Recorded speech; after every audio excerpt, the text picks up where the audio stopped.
Hamma ovqatlar bilan birga tanovul qilsanglar bo'ladigan ajoyib garnir retsepti dieta ushlayotganlarga ham ayni muddao bo'ladi.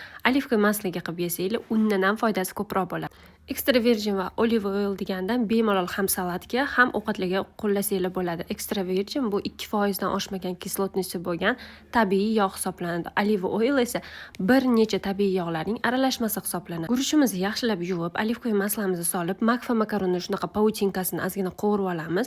Ketidan guruchimizni yaxshilab yuvib qovurib olamiz. Ozgina tuz solib, guruch ozgina oqarguncha kutib turamiz.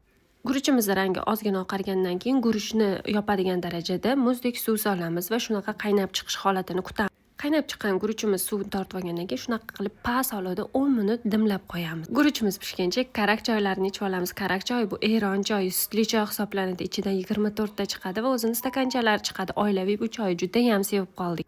Udobniy stakani bo'lgani uchun hamma joyda o'zingizlar bilan olib yursanglar bo'ladi. Ayniqsa oyijonim Rossiya ham buni yaxshi ko'rib qolgan. Sutli choyimni ichganimcha ham guruchim ham tayyor bo'lib qoldi. Endi bunga garoq bilan kukuruz aralashtiramiz. Juda ham mazali garnir bo'ladi. Bu mahsulotlarning hammasini Mari Group firmasidan oldim. Bemalol Optimga ham olsanglar bo'ladi, Donaga ham olsanglar bo'ladi. Optim narxlarda berishadi. Garnirimiz tayyor. Xohlagan ovqatinglar bilan birga yeyishinglar mumkin. Dieta tutayotganlarga ayni muddao qilib ko'rsanglar, mani albatta qilinglar.